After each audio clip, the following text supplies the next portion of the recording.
हिंदुस्तान की आवाज में आप सभी का स्वागत है। मैं हूं आपका दोस्त मोहम्मद मुकीम शेख। आइए देखते हैं आज के मुख्य समाचार। कामिनी शेवाले ने राहुल शेवाले को विजय का तिलक लगाया।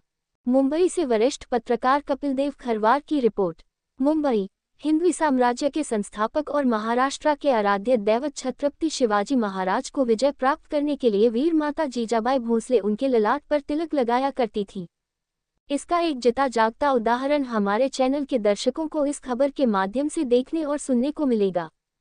फर्क बस इतना ही होगा, वो शिवाजी की मां थी और ये राहुल शेवाले की पत्नी है। मतदान केंद्र पर जाने से पहले दक्षिण मध्य मुंबई महायुति के उम्मीदवार राहुल रमेश शेवाले उनके देवनार आवास पर उनकी धर्मपत्नी कामिनी शेवाले पूर्व नगर सेविका ने उनकी आरती उतारकर उनके दुश्मनों की बुरी नजर से बचाने और इस चुनाव में भारी मतों से विजय हासिल करने के लिए अपने अंतःकरण से ईश्वर के चरणों में प्रार्थना किया। फिर उनके माथे पर तांदुल अक्षत का छिड़काव किया। राहुल शेवाले ने आरती की थाली को दोनों हाथ जोड़कर प्रणाम कर अपना दाहिना हाथ थाली की तरफ बढ़ाकर अपने मन ही मन में कहा, हे मेरे घर की लक्ष्मी और देवी, आज इस याचक को प्रसाद के रूप में कुछ दो। फिर कामिनी शेवाले ने बिना किसी देर के पूजा के प्रसाद में अपनी मधुर मुस्कान मिलाकर उनके हाथ पर रख दिया। राहुल शेवाले ने अपने कुल देवता के बाद अपने स्वर्गवासी माता पिता की तस्वीर के सामने दोनों हाथ जोड़ लिया बड़े ही भावुक मन से, चूंकि उनका ये पहला ऐसा चुनाव है जब उनके माता पिता जयश्री रमेश का साया उनके सर पर नहीं, स्वर्गलोक से उनका आशीर्वाद निश्चित रूप से राहुल शेवाले को आया होगा। आज भी हमेशा की तरह राहुल शेवाले श्रीनंदेश्वर महादेव मंदिर में पत्नी कामिनी शेवाले और अपने चिरंजीव स्वयं शेवाले के साथ जाकर देवों के देव महादेव का दर्शन लेकर मानखुर्द के चिल्ड्रंस होम प्राइमरी पाठशाला में मतदान करने के लिए पहुंच गए। वहां के उपचुनाव अधिकारी शिवाजी दावभट्ट के प्रतिनिधि ने उन्हें मतदान हेतु पर्ची दिया।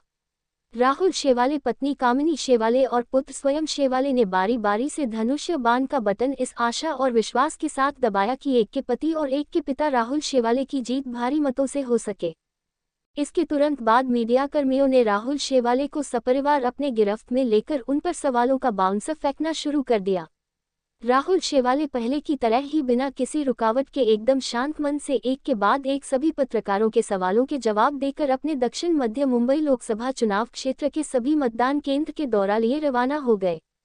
इस मौके पर राहुल शेवाले के स्टार प्रचारक अनिल त्रिवेदी, कुणाल जाधव, किशोर शेवाले, कुशल जैन, राजेश शिरवाड़कर, संजय डोलसे, सोनू कन्नौजिया, अमरदेव बहुगुणा, सतीश बेलमकर, सोनू केनी, पंकज सुराना, श्रीनिवास शुक्ला, राहुल कांबले, हरिश्चंद्र यादव आदि मान्यवरों ने राहुल शेवाले को जीत की हार्दिक शुभकामनाएं दी। अब प्रस्तुत है राहुल शेवाले के मुख्य प्रचारक भाजपा के नेता और मुंबई के पूर्व उप महापौर बाबूभाई भवानजी से हमारे संवाददाता कपिल देव खरवार की बातचीत। तो आइए, मैं ज्यादा कुछ न कहकर मैं सीधे बाबूभाई भवान जी से बात कर रहा हूँ। बाबूभाई भवान जी, आपका हमारे चैनल में हार्दिक स्वागत है। मैं कल मतदान के दिन मानखुर्द में मतदान हुआ, जिसमें आपके लाडले उम्मीदवार राहुल शेवाले जी को आपने सर्वप्रथम कुछ उपहार में दिया था। वो कौन सी चीज़ थी जो उन्होंने मतदान से पहले ही उन्होंने स्वीकार किया हंसते हंसते? आप बताएं। सबसे पहले तो सभी आपके चैनल के चाहत को धन्यवाद कहता हूँ, अभिनंदन देता हूँ, आभार प्रकट करता हूँ। आपने जो सवाल किया कि आपने उनको क्या दिया, हमने उनको बहुत ही अहम चीज़ जो है भगवान महावीर की वाणी का एक सिंबल उनको दिया, और वो सिंबल जो है हमारा आगम जो है, आगम लिखित वो सिंबल था, और उन्होंने स्वीकार किया। मैं अपने आप को भाग्यशाली समझता हूँ। वाकई देखने को जाओ तो हमारे राहुल शेवाले जी बहुत कुछ काम किया है। उस काम के अंदर हमारे माटुंगा में जो किंग सर्कल रेलवे स्टेशन है उसका नाम तीर्थंकर प्रभु पार्श्वनाथ जी के नाम पे वो स्टेशन हो, उसके लिए बहुत ही मेहनत किया और इसके लिए पूरे जैन समाज हम उनके आभारी हैं। साथ साथ में हमारे प्रधानमंत्री जी भी जब नया सांसद खुला और उस वक्त भी सबको जैन धर्म का जो मेन सूत्र है मिच्छामि दुक्कडम वो उन्होंने कहा और हमारे जो पर्युषण पर्व आते हैं उस वक्त भी हम लोगों को हमेशा याद किया है। लेकिन वो सिर्फ जैनों को ही नहीं, सभी धर्म के जो पर्व आते हैं हर पर्वों में वो अपनी खुशहाली व्यक्त करते हैं। ऐसे महापुरुष का जो ऐलान है कि हमको भारत जो है पूरे विश्व के अंदर एक नंबर बनाना है और उन्होंने जो प्लानिंग किया है 1947 में आज़ादी मिली थी और 2047 में 100 साल पूरे होते 100 साल पूरे होते होते भारत जो है पूरे विश्व का गुरु बनाने का उनका प्रयास है, नंबर 1 पे लेके जाने का उनका प्रयास है। और वो प्रयास हम रहे या न रहे लेकिन आने वाली पीढ़ी के लिए वो प्रयास है समझता हूँ।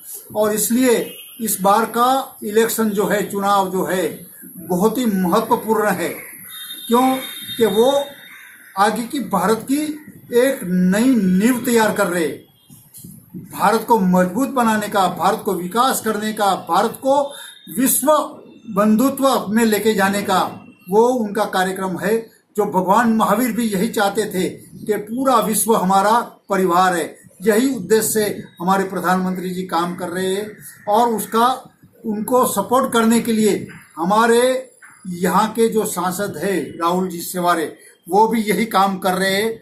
और इसी को लेके महाराष्ट्र के मुख्यमंत्री एकनाथ जी शिंदे जी, उप मुख्यमंत्री हमारे देवेंद्र फडणवीस जी, उप मुख्यमंत्री पवार जी और राज ठाकरे जी, हमारे रामदास आठवले जी, सारे लोगों का एक ही विचार है कि जो विचार प्रधानमंत्री जी का है वही विचार इनका है।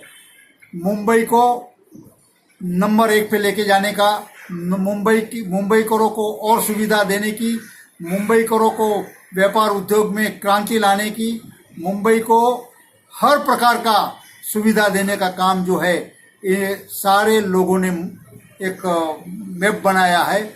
और जैसा बाला साहब ठाकरे का सपना था कि मुंबई में जितने भी झोपड़पट्टी धारकों को पक्का घर देने का जो बात बाला साहब का जो सपना था, उन्होंने जो बात की थी वो ही सपना हमारे प्रधानमंत्री जी मोदी जी कर रहे हैं। और उनको सपोर्ट करने के लिए ये जो महायुति बनी हुई है वो महायुति का काम यही है कि जो प्रधानमंत्री जो कहते हैं और जो बाला साहब कह गए उनका सपना पूरा करने के लिए एक मंच पे वो सब तमाम लोग आए हुए हैं। मैं इसलिए सारे मुंबई करों की ओर से उनका मैं स्वागत करता हूं, उनका आभार प्रकट करता हूं। और सभी मतदाताओं ने जिस तरह से हमारे कैंडिडेट को और मुंबई के तमाम कैंडिडेट को जिस तरह से आपने मत दिया है, जो वोट किया है, वो आपका वोट जो है वाया नहीं जाएगा। अच्छे काम के लिए आपने वोट दिया है और ये वोट जो है आने वाले टाइम पे बहुत रंग लाएगा, ऐसा मेरा मानना है। और मेरे जितने भी कार्यकर्ता थे, शिवसेना के कार्यकर्ता, भारतीय जनता पार्टी के कार्यकर्ता, हमारे आरपीआई के कार्यकर्ता, हमारे मनसे के कार्यकर्ता, हमारे राष्ट्रवादी कांग्रेस के कार्यकर्ता, तमाम कार्यकर्ता पक्ष को साइड में रखते हुए एक ही बात पे यानी मोदी जी कुछ करना चाहते हैं और देश का विकास करना चाहते हैं, विकास के मॉडल पे और भारत को और अधिक ताकतवर बनाने का जो उनका मुद्दा है, उस मुद्दे पे सारे कार्यकर्ताओं ने भी तन से, मन से और धन से इस काम में जुटे हुए। ये मेरा अकेले का काम नहीं है, ये तो एक महापर्व चला था। उस पर्व में कार्यकर्ता, इसी तरह मतदाता, सभी का जितना भी गुणगान गाए उतना कम है, क्योंकि आखिर तो ये जितने भी महायुति के जो अलग अलग सिंबल से लड़ रहे हैं, लेकिन आखिर तो वोट तो हमारे विकास के लिए जाएगा, हमारे देश के विकास के लिए जाएगा, हमारे प्रधानमंत्री मोदी जी को मिलेगा। और मुझे पूरा विश्वास है बाकी रही हुई जो सीटें हैं उसको भी जिताने का काम आप यहाँ मुंबई में बैठे हुए, मुंबई एक महानगरी है, मुंबई एक छोटा भारत है, यहाँ आपके गांव के लोग भी यहाँ रहते हैं, उन तमाम लोगों को भी कहिए मेरा विनंती है कि गांव में बसे हुए आपके जो लोग हैं, जहाँ जहाँ वोट बाकी है वहाँ फॉर्म घुमाइए, उनको कांटेक्ट करिए और उनको कहिए विकास के इस राह में आप भी शामिल हो। इतिहास एक नया बन रहा है, इस इतिहास में आप भी साक्षीदार बनो। इसलिए हम हमारी टीम को लेके बनारस जा रहे। बनारस में कहाँ जाना है? बनारस में जा रहे, फिर जौनपुर में जा रहे, जहाँ जहाँ जरूरत पड़ेगी वहाँ हम जाएंगे। जौनपुर में किसके लिए जा रहे हैं? जौनपुर में हमारे जो मुंबई के बहुत ही हमारे मित्र है, पूरे मुंबई को जिनको प्यार है और मुंबई को जिनके ऊपर प्यार है, ऐसा कृपाशंकर जी के लिए जा रहे। और यहाँ बनारस में हमारे प्रधानमंत्री खुद खड़े, उनके लिए जा रहे। हम चाहते हैं कि रिकॉर्ड ब्रेक मार्जिन से हमारा मोदी जी वहाँ चुन के आए, उसी तरह रिकॉर्ड ब्रेक मार्जिन से वहाँ कृपाशंकर जी भी चुन के आए। दोनों कैंडिडेट के ऊपर सारे मतदार मत की वर्षा करेंगे, ऐसा मेरा मानना है। धन्यवाद। जय हिंद।